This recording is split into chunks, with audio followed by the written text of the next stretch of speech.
Bismillahirrahmanirrahim. Assalamualaikum warahmatullahi wabarakatuh.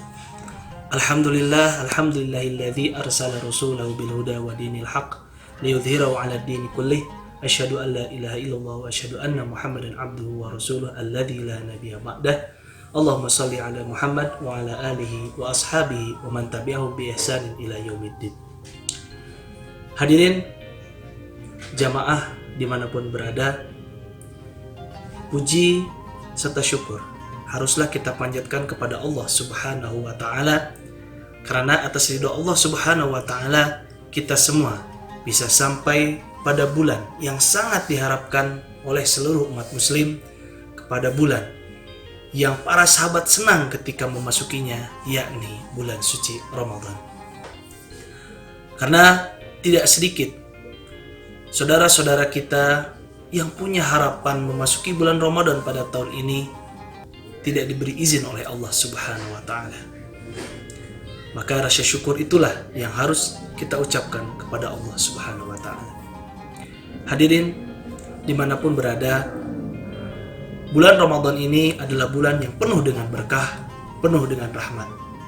Dan pada bulan ini ibadah-ibadah kita itu dilipat gandakan pahalanya. Dan diantaranya ada beberapa amalan-amalan yang utama bisa kita lakukan pada bulan Ramadan ini. Yang pertama sudah jelas, puasa. Puasa ini diwajibkan oleh Allah Subhanahu wa Ta'ala dalam surah Al-Baqarah ayat 183, ya ayyuhalladzina amanu kutiba alaikumusiyam kama kutiba alal ladzina min qablikum la'allakum tattaqun. Yang artinya puasa Ramadan ini menjadi puasa yang utama, menjadi amalan yang paling utama pada bulan Ramadan ini. Sudah jelas puasa itu semua orang tahu, anak-anak kecil pun tahu.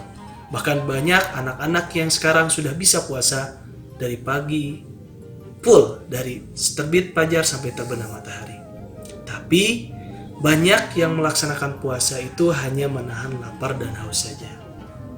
Karena sungguhnya puasa itu bukan hanya itu, tapi menahan mata kita melihat sesuatu yang bukan haknya, menahan tangan kita untuk melakukan kejahatan, menahan mulut kita untuk berbicara yang tidak baik, menahan telinga kita mendengar sesuatu yang tidak baik. Nah itu. Yang kedua, amalan utama adalah salat malam. Barang siapa yang melaksanakan salat malam pada bulan Ramadan ini, man qama Ramadana imanan wa ihtisaban. Barang siapa yang melaksanakan qiyam, di sini sholat malam, termasuk di dalamnya adalah sholat tarawih, itu akan mendapatkan ampunan dari Allah Subhanahu wa Ta'ala. Amalan yang ketiga yakni baca Al-Quran.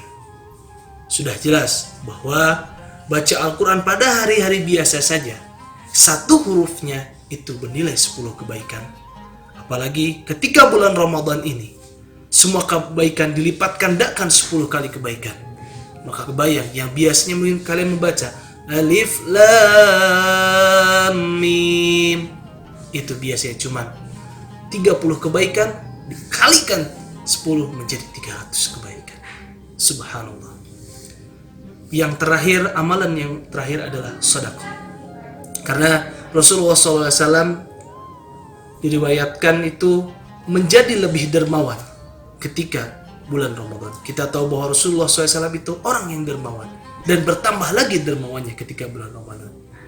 Itu menjadi arti bahwa kita sebagai umat muslim harus lebih dermawan, harus lebih memberikan sedekah kepada sama kita, baik berupa harta maupun makanan. Ditambah lagi kondisi seperti saat ini, kita harus bisa menilai mana tetangga kita yang memerlukan makanan. Walaupun itu sedikit tidak apa-apa, kita menyisihkan itu semua. Mungkin hanya 4 itu yang bisa diterangkan pada kesempatan kali ini.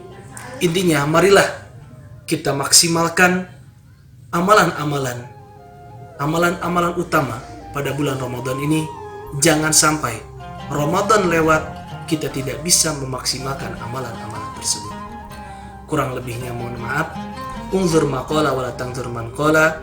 Wassalamualaikum warahmatullahi wabarakatuh.